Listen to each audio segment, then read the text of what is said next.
Here we Hi. go. Oh my God. I'm Lauren Francesca. Where's Brad? And wait. What's your name? Sandy Grunberg. And what's your name? Gerhard Grunberg. Yes. And this is the show. What is it called? 1, 2, 3. How to start. How to start. Try that again, Dad. How to start. All right, Dad. That's enough. You guys can leave. Say goodbye to everybody. Whoa. Whoa. Oh my God. Okay. Okay. You can get up now. Say goodbye. Bye. Good to see you. Bye. Great seeing you guys. Go exercise. All right. We love you That guys. That was exciting. We got Brad's amazing parents. Yeah. And nutty parents. I'm a nut myself. All right. Welcome, guys, to the show. Thank you. Oh my Thank God, you. look what we got today. We are so lucky to have these two guys. Oh, man. From a hit show on NBC called Ordinary Joe. Say hello to Russell Friend and Garrett Lerner, everybody. Yeah. Hey. Hey there. How are you guys? Hey, guys. Thanks for doing this. We really appreciate it. Lauren, Super exciting. You have no idea how many of my friends DM'd me for your personal information. It was really funny. I Really? gave it to them. Yeah. You got a lot of fans out there, guys. You have a lot of fans, and a lot of people were just like, how did you get these guys? They're awesome. So thank you, Brad, for having cool friends. It's all Brad. It's Grunny. We're in Hebrew school class, so really tapped into the Hebrew school, and here we are. Guys, thank you so much. The show is fantastic. Ordinary Joe. As we always do, this is our show called How to Start. How did you guys start? How did you guys meet? Did you always want to be writers? Tell us where it all started. Oh my God. Garrett, you want to start? I mean, those are big questions. Well, right. we both had a dream to I think we had the mutual dream of wanting to do something in this business and not knowing exactly what it was. So we both moved to LA with very murky dreams. And that led us both to the Peter Stark program at USC, which is a producing program, grad school, which at the time it seemed like, oh, you sort of like put your foot in all the different ponds. You sort of learn a little bit about writing, a little bit about directing, a little about producing, which nobody really knows what producing even means. We certainly didn't at the time. And so we met there at film school in the mid 90s. In the independent movie boom was taking over America. And Are you childhood friends or? No, we didn't meet. I grew up in Florida. Russ grew up in New York. And we didn't meet until enrolling at USC together. Gotcha. And became fast friends. The program there is only 25 people who take all the same classes for 2 years. So you get really close to everybody. And we became really close friends, and we had very similar tastes. And a funny thing happened our first year. Somebody who was in their second year wrote a script and sold it for $1 million. And so everyone in the program was like, oh, we want to be writers. That's the thing. That's the thing to do. And including us. And then we, upon graduation and getting spit out into the world and not knowing what comes next, decided to partner up and wrote a script together. And that was 96. And we've been writing together ever since. Wow. It feels like When Harry Met Sally little snippet so there. Beautiful. We've been writing together ever since. The rest is history. What was that script you guys wrote, Russell? We wrote a script. I'll try and make it a short story, but we wrote a script based on. I know it's an incredibly long story actually, and probably very boring. But I'll try to make it exciting. So Garrett at the time was interning at Miramax or script reader, like a script reader at Miramax. I was a script reader. Which back then, trust me, people loved Miramax. People loved the whole thing. That's the Weinstein brothers. It's the Weinstein brothers. Harvey's not doing too well right now. Ugh, I know. It's disgusting. Yeah. Mm-hmm. Yeah. So Garrett worked not for Harvey or Bob, but for the person who was running the company at the time. And Richard Gladstein. Richard Gladstein.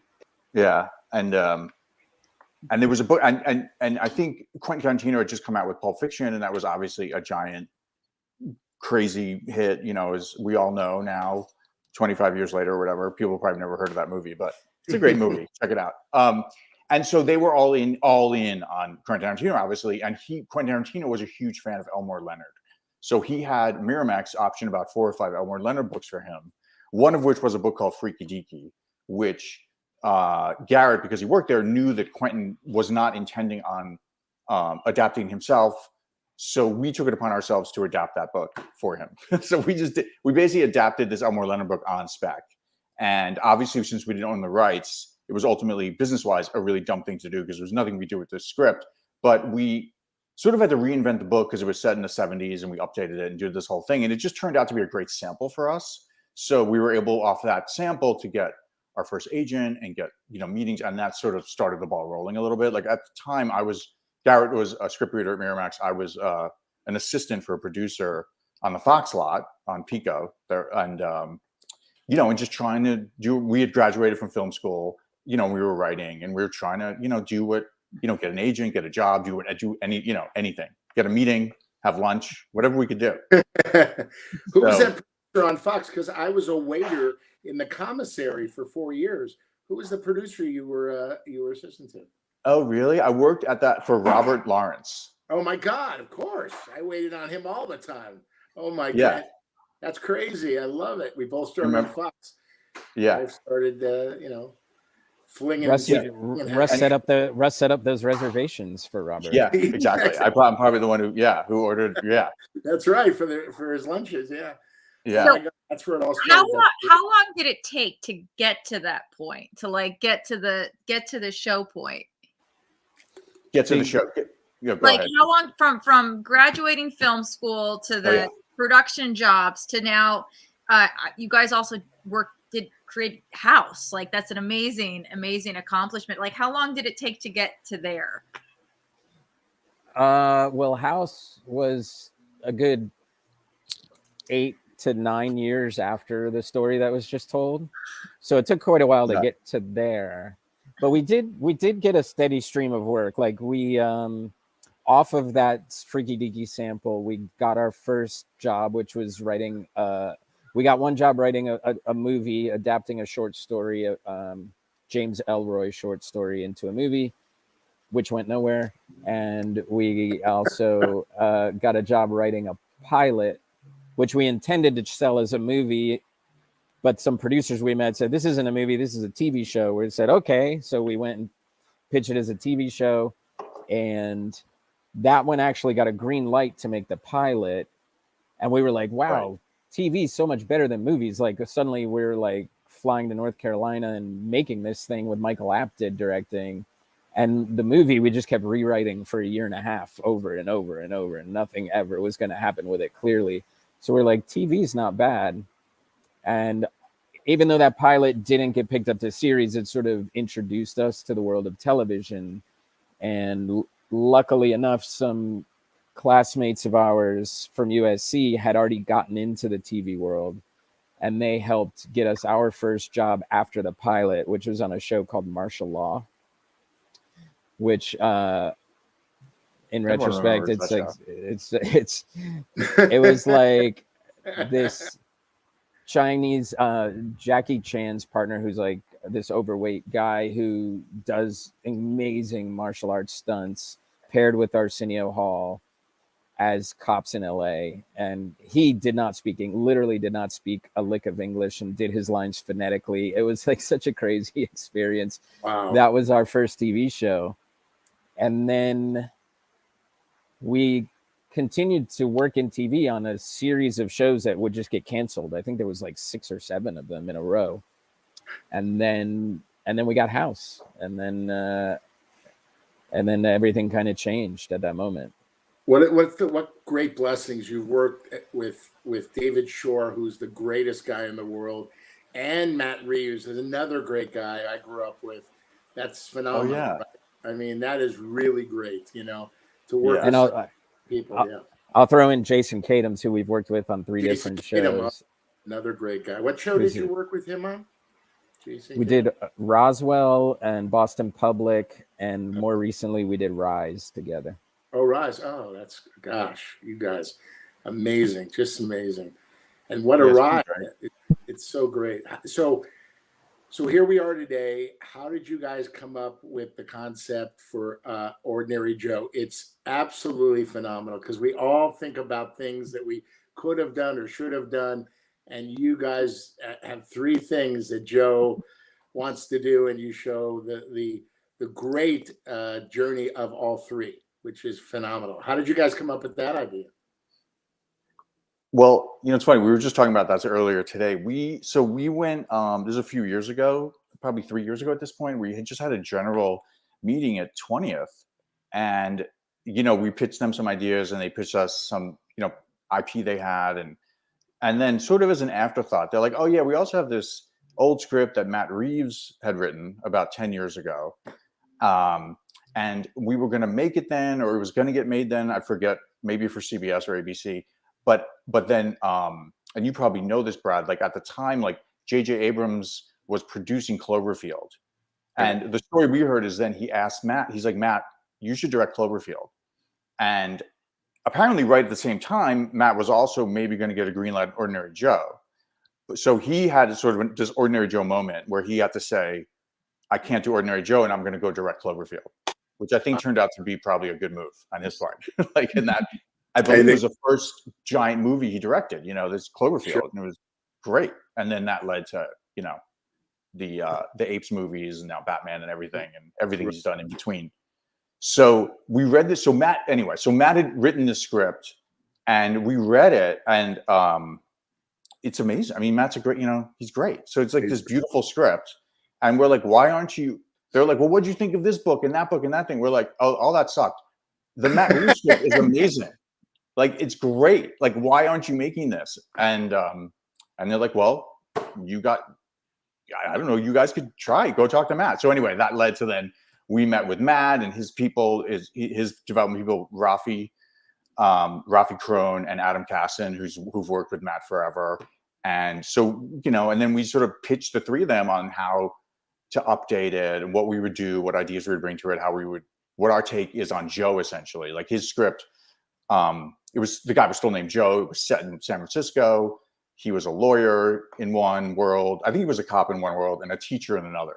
So we kept the cop, and then the others we sort of were like, oh, we wanted to bring this to it and that to it and do these other things. And anyway, and that's really the sort of genesis of it. And then then we had to go through the process of pitching it and selling it and all that stuff, and then writing the script, and then getting shut down for COVID. Right. Getting shut down again for COVID.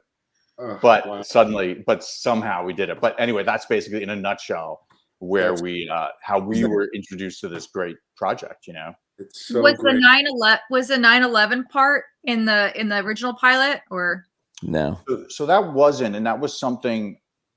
I grew up on Long Island, and I had just been home recently. Just when we got this script, I had been home for my 30th high school reunion.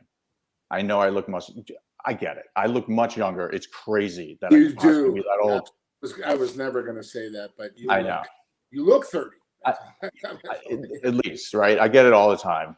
Yeah. Whatever. It's fine. But no, so I've just been home, and like I was just reminded, obviously, about all the 9/11 stuff, and I went down to Ground Zero, and a lot of people I went to high school with were now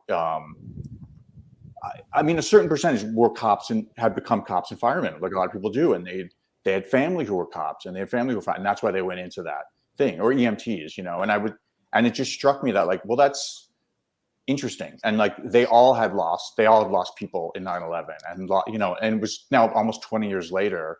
And now what? Now, where are you? If you lost someone in 9/11, now 20 years later, where are you? And it's just sort of like, well, maybe Joe could be in that world. Maybe his dad was killed in 9/11. And then it just, and I have a friend, some friends from high school who unfortunately were in the towers that day. So, I mean, so many people do, and it's so hard. So anyway, it came out of all that, and to try to sort of honor that and, give it some life in terms of who Joe could be, part of who he could be. So it gave such a compelling drive to why Joe would be pulled in to honor his dad. Now, it's not just he's going to become a cop. It's like he's honoring his father's legacy is such a strong pull. And you definitely understand that. And I want to throw into Matt Reeves's great credit. When we met with him, you know, it was a very personal script that he had written 10 years earlier. And he said to us the exact thing. He said, I poured so much of myself into this. It was a very personal script. And I want you guys to do the same. Like, nothing here is precious. The only way this thing will be successful is if you pour yourselves into the new version the way I had poured myself in 10 years ago. And so that's like also part of where the 9/11 came from, was like Russ's personal experience. And like, you know, the Joe having a son who's in a wheelchair comes from my life. And we just like really bled on the page. We call it in the writer's room, like we invite everyone to bleed on the page. And, you know, we ask a lot of our writers to share their deepest stories, because like that's where the best stories come from. And I mean, you guys put your secret sauce on this and made it so special. And when Joe's son takes after you, you have a son with special needs there, Garrett, and that actor he's unbelievable. He's really good. His name's John Gluck.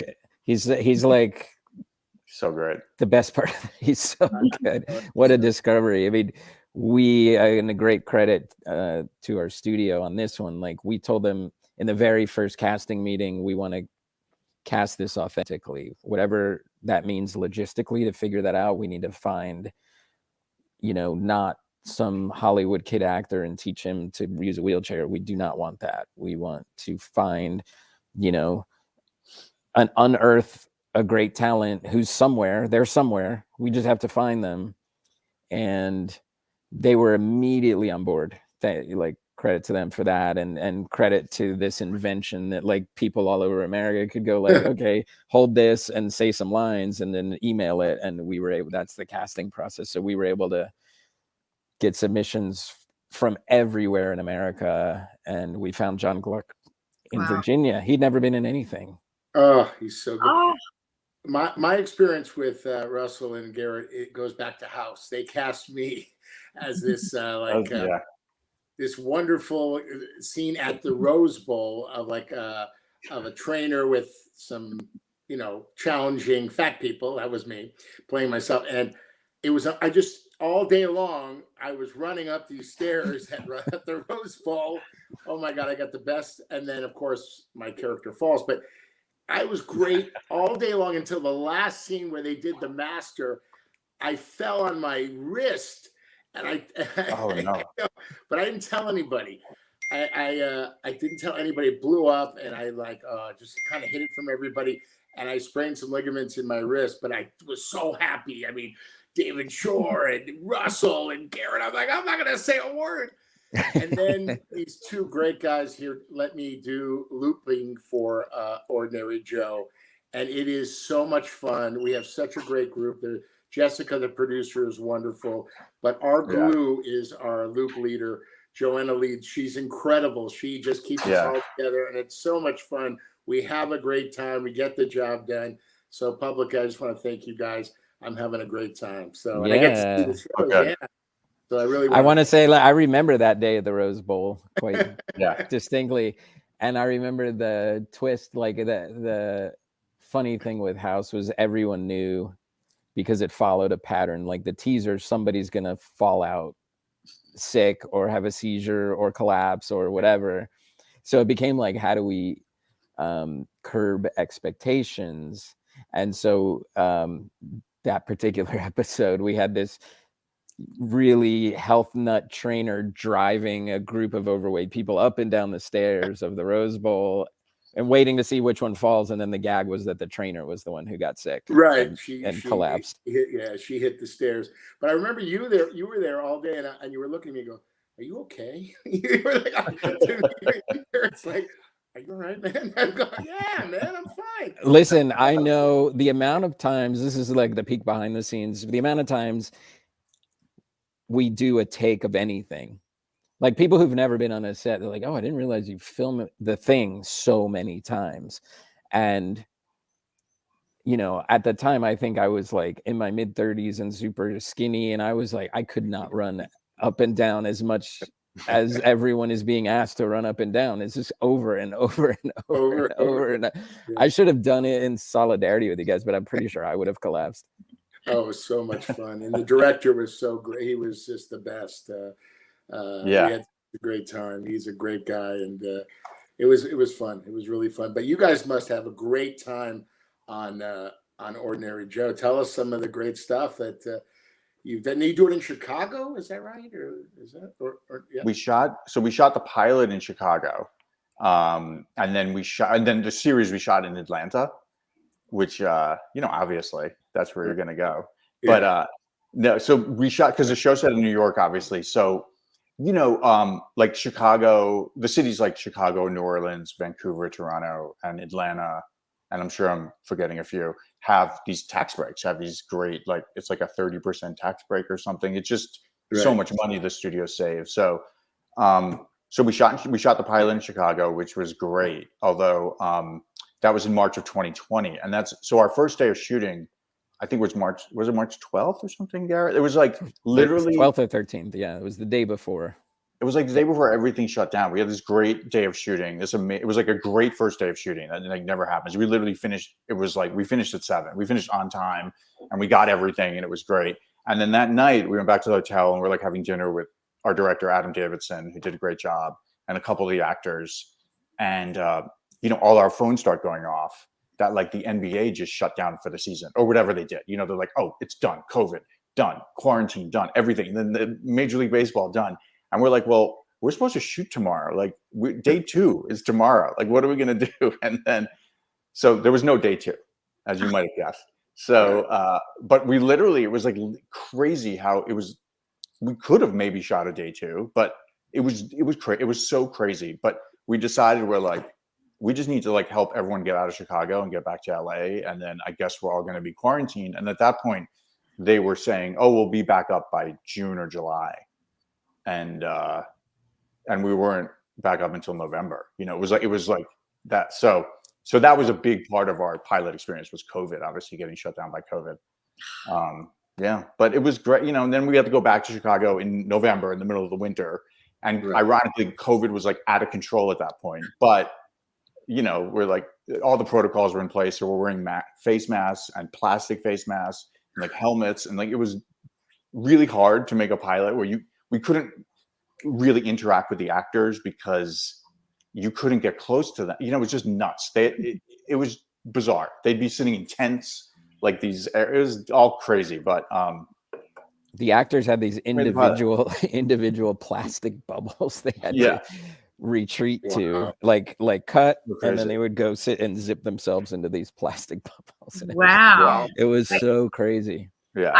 I heard about that. Did they have to like quarantine by themselves before when they got to Atlanta too? How did that work?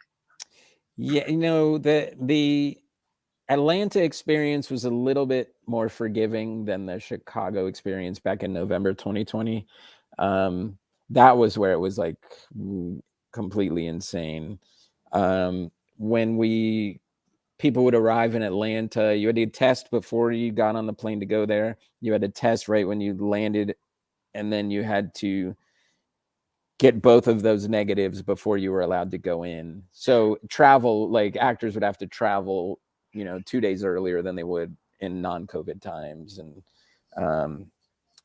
sometimes that would turn up a positive, and then it would be like, now what do we do? And, shift the schedule around. And if that person's now, has to quarantine for 2 weeks, we have to get a new actor. And oh, wow. Oh, that sucks. Oh. Yeah. One of the questions we ask on our podcast, entertainment related, is what was your first job ever? We'll start with Russell. What was your first job back in New York? What was the first thing ever? Ever, a paying gig. Yeah. What did you do? I mean, it was technically delivering penny savers, which I did when I was like a kid, which was like the worst job ever. Very hard job, believe it or not. But then when I was in high school, I worked at a video store, which now sounds kind of cliche, but there were these things called video stores. So that was probably my first real job, was working at Bayville Video. I love it. Next to Oyster Bay. Yeah. How about you, Garrett? It's funny. Like my first job was working in a movie theater. So we both Interesting. probably got the bug. I lied about my age and got a job at 15 Oh, and was an usher at a 13 plex in Lauderhill, Florida. And by 16, I got promoted to projectionist. And from up there, you could watch all 13 movies. You could just like roam and, I remember the moment I was watching Do the Right Thing, and I was watching over and over how audiences would just be wrapped in the dead silence, like when Smiley like pinned the picture on the wall amidst the flames, and Chuck D screaming "Fight the power," and then it goes to black screen, and the audiences it was this thing in the air, and I was like, I want to do that. Like I want to look at what this movie is doing to these people, and I want to like what a power. Storytelling engine. I want to do that. I like and that. So I knew like 16, this was for me. This is what I'm gonna do. That's so great. Did you guys have fun at USC? Were you in a fraternity or no? Were you a GEI, goddamn independent? I think because it was grad school for us. I went to undergrad at University of Florida, and by the time you go to grad school, like right. you're just like you're done with up. You're like, yeah, we're here to do business. Lauren and I are both actors, of course, and we always ask our guests who make the decisions, what can you tell actors or writers who want to work on the show? When they come in or they send their self-tape, what are you looking for? Or when they come into your office, what are you looking for? Are you looking for them to be in character when they walk in? Or do you want to see if they're, talk to them about their, see how their personality is? What are you guys looking for individually? Do you want to start, Jay? No, go ahead. That's a hard question. No, it is a hard question because, well, I think I'll just say, just in general, like I find, I like auditioning, I just feel must be incredibly difficult.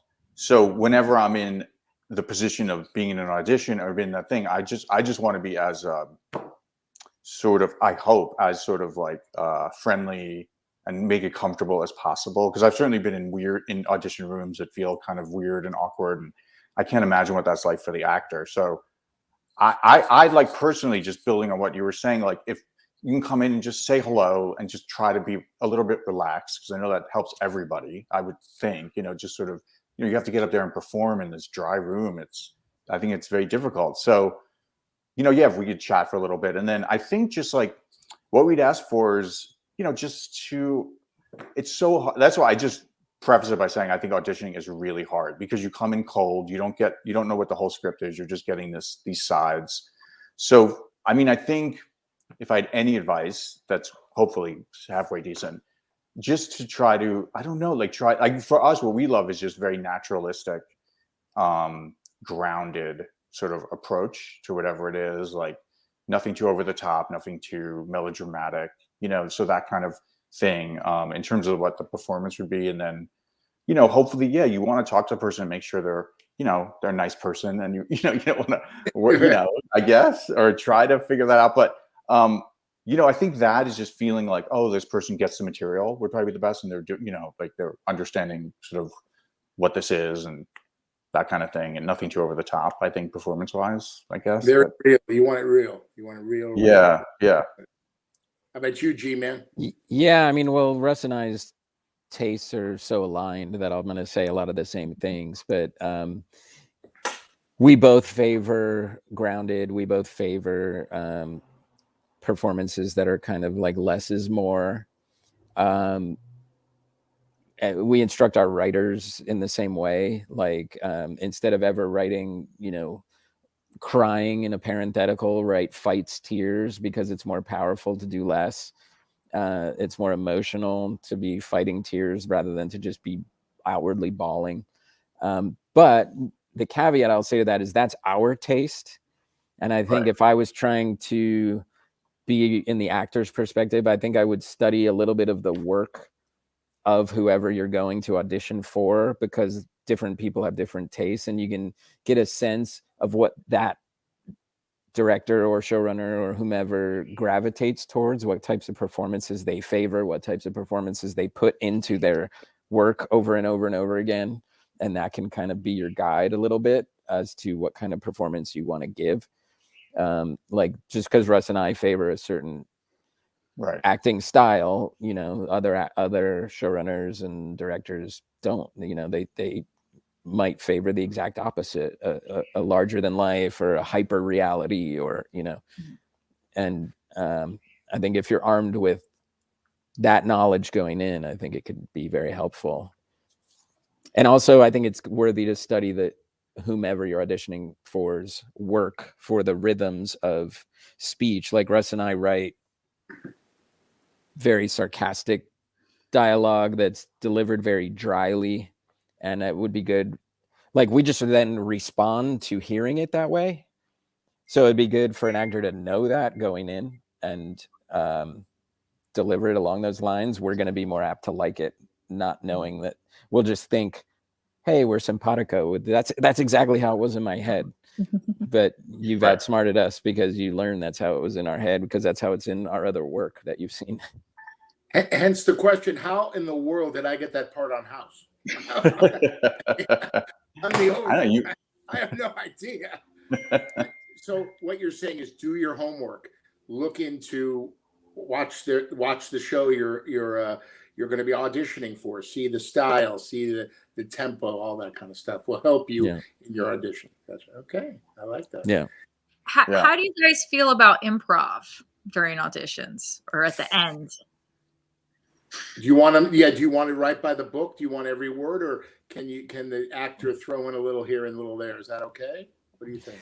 It's interesting. That's a great question, because I think like on our show, we're okay with it. And in an audition, it would make me very nervous. You know, yeah, that's interesting you said that, because I think I agree, because I love it in general, and it could really help. Although, you know, we love making sure we get the scene. It depends what kind of show it is too. Like certainly if it's a show like House that's very procedural and medical, sometimes you need it word for word because it's so technical, and you just but a show like Ordinary Joe, there could be room for other stuff, you know, ad-libbing or whatever. And a lot of times we get really great stuff from our actors who are really good at that. But we try to make sure that we have it scripted, because, you know, in case we need to cut it down, or, you know, you need to make sure we're hitting certain story points or something like that. But I agree, like in an audition, especially the first take, I think it might put me off if there was too much ad-libbing, because then I'd be like, oh, well, that's a little scary. But then, you know, maybe if the director then says, well, let's play around a little bit, you know, then it could be, you know, on take 2 or 3 of the audition. Give me something you want. Yeah, do one for you. Yeah, I got you. Yeah. I'll also amend what I said earlier. Like if there's a little ad-libbing, either 1 or 2 lines before the scene starts, or more particularly 1 or 2 lines after the scene ends. So the lines are all there. Right. The thing that makes me nervous is if they're ad-libbing within the lines they were given. I'm like, uh-oh, like I'm nervous about this person not doing the line. Like, you know, you always want to know you're going to get what's written. But if there's an ad-lib, like additional line or 2 at the end, sometimes it can be funny. Sometimes it just shows the person really understands the scene because they take it past the scene. And sometimes that's like benefit. You go like, oh, cool. You know, and you're kind of turned on by that a little bit, you know, like, hey, they get it. I love it. I love it. Oh, this is great, guys. Now, can people reach out to you on your socials and ask questions, your DMs and stuff? Is that okay? Of course, yeah. Totally, yeah. Where I'm not can always people find you? Where can people find you, Garrett? At Garrett Lerner. The first name spelled like that on the screen, the last name Lerner. Gotcha. Russell, where can they find you? And then on Instagram, I think I'm at Russell Friend. So my name and not. I just want to double check that. I'm sorry. I don't really. No, that's fine. What is my? That's right there, I think. Yeah. I know your show's coming back. I know your show's now. The season finale is coming up. Season finale is in a few days. Written by Russell Friend. And NBC 10 o'clock. We'll all be watching, as I watch everyone. You saw my mom and dad watch. Lauren Francesca here will be reading for you next season. I just want you to know that right away. Oh, good. She'll be coming in, or she'll be sending her self-tape. Yeah. And, you know, I assume got that it. sending the self-tape seems like a much better experience from the actors' side you of know what, I things. think it is, because, you know, when you walk in that room, you know, Right. Russell said, it's like you're looking, everybody's staring at you, and if everybody's had a bad day or they're hungry for lunch, you know, Yeah. you're not in a great position. You know, Yeah. you do all you can, but, you know, then Yeah. they give you the, you know, they always say, "Oh, great job. That's, oh, you nailed it." And that's basically not good. I mean, the thing I've Yeah. I've Yeah. always hated about casting from the opposite side, but we would walk, especially on the show House, just the way the room was logistically, we had to walk down this long hallway that had chairs all lined up, and all the actors we were Oh, about to see, we would have to walk right through the middle of them. right. And, you know, there'd be 15 to 20 people, you know, Yeah. like horrible. almost like a digital creation of, like, they all were kind of the same age and the same general look and the same, and you're walking through, and as the producer, you're just going like, one of these people is going to be so happy and 19 of them are going to be so God. disappointed, and we're going to like I'm just like, Yeah. there's no way around, we're disappointing 19 people today. This kind of a Yeah. drag. What did It I tell feels like, Aren't these guys cool? Look, I mean, come on, to say that, it's, you know, they feel, you feel for the actor. I mean, it's, Yeah. I think we do, because, you know, we can definitely relate as writers, and all writers, you know, you have to go in and pitch. That's what, you know, so that's in a sense like an audition. It's the same thing. You walk in and there's like 5 or 6 executives, and they're just like, all right, like, entertain us, you know. And it's, so I understand how hard that is. You walk into this sort of dry room. It's really hard. It's hard. what would you tell, okay, so we talked about the actor. What would you tell the writer that wants to write on your show, or pitch ideas? How does that process work? Finding writers for your show. What is that? How does that work? I think the most important thing is two things. One, know the show that you're going for. Like, you should be able to talk at length about, like, I remember meeting writers on Ordinary Joe, and some of them had like made little charts because the pilot was very complex with its 3 different worlds, and some would like hold up to the Zoom camera. We had to do it all over Zoom. Like, oh, I had to do this to keep Yeah. it straight, and like, and then would sort of show us that they did that work and they understood it and they followed it all, and it was like, that was a certain amount of a check mark. Like, okay, this person's diligent about the work that we're going to be doing, because it's going to be complex, hard work. And then probably more importantly is just like, be yourself. Like, a lot of times those meetings for us are just chat sessions, because what we really want to know, like, we're going to be spending, in the good old days before Zoom rooms, we would be spending, you know, 10 hours a day with this person for however, you know, hopefully multiple years. You just want to, like, you know, you want to fill the room with people you want to hang out with and are inspired by, and who evoke good conversation. And there's no particular prep for that. I mean, it's just like, be genuine, be yourself, be open, be vulnerable. And, you know, Yeah, I remember a friend of mine, big writer, Tom Martin.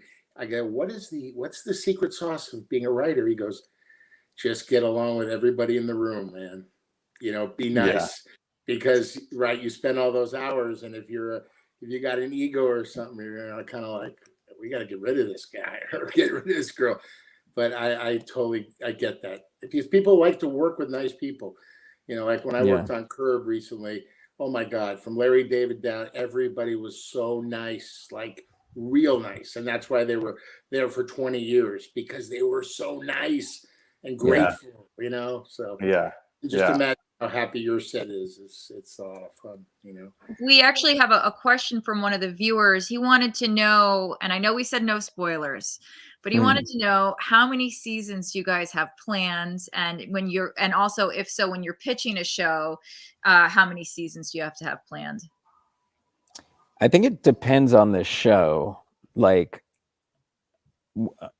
there was one show we pitched where we knew it was 6 seasons, and we knew what each of the 6 seasons were.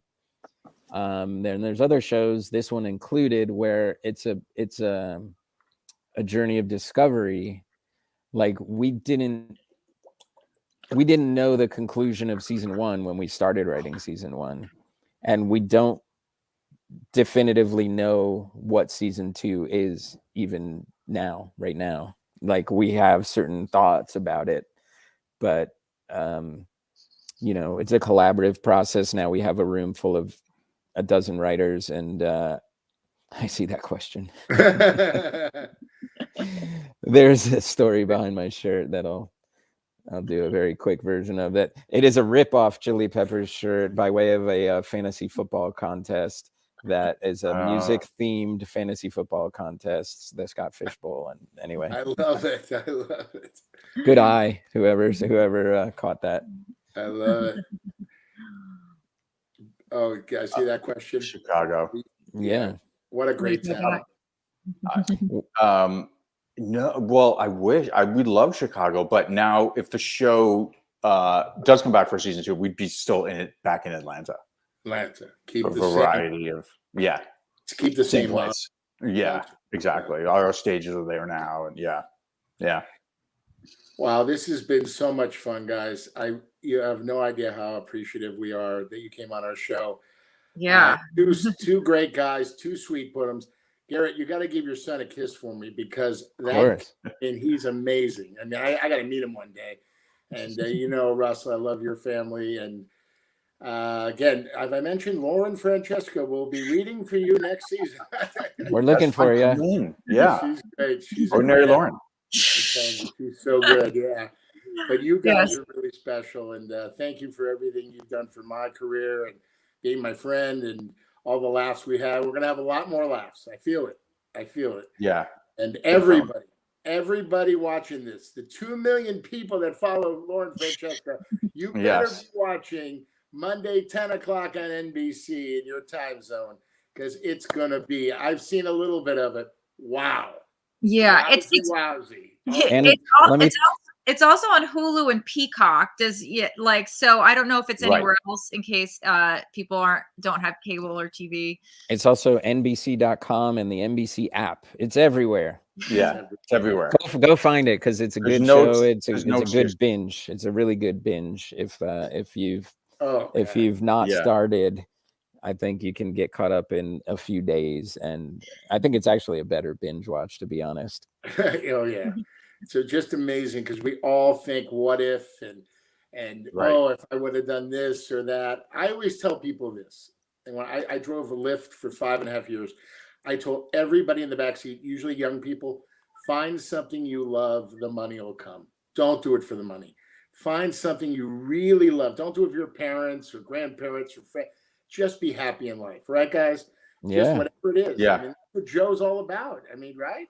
That's what the show's all about. The show's all about, like, what if is usually tied to regret of some sense, you know, like, oh man, it usually starts with, oh man, what if I had done that? But, you know, the whole idea of the show is that it's not worth regret. There's a line at the end of the pilot and voiceover that it's only natural to wonder what if. It's more important to ask what's next. And that's sort of the philosophy of the show. Like, just look forward, and each of the 3 lives has enormous highs and enormous lows, and that's what life is. And just enjoy it, and don't bother with regret. Yeah. And live your best life. Yep, live your best life. That's good advice, Barrett. Yeah, out of just talking to you guys, I'm so curious. I don't know if you can answer this. Do you like any of Joe's lives better than, like, out of the 3? Could you pick one, or what would your favorite? Yeah, that's a great question. I think at the beginning, you know what? Now that we're so in, I personally can't. But we would, you know, it's funny you say that, because we would ask all.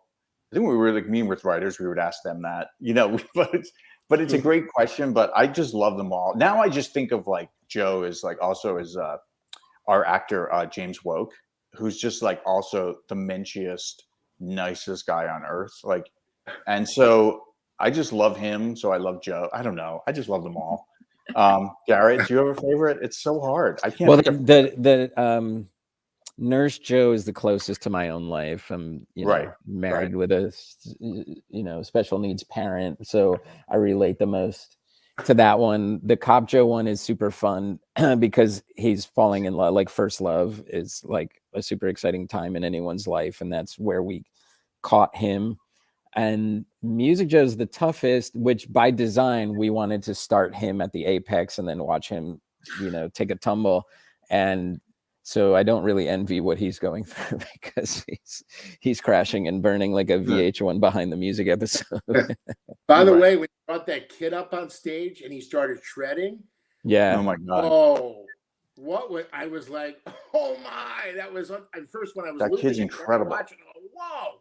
That kid's name is Champ Jackson, and if you Google him, you'll see he was like on the Ellen Show. Like that's him. He plays that, and he's this tall, and the guitar's bigger than him, Incredible. and he shreds.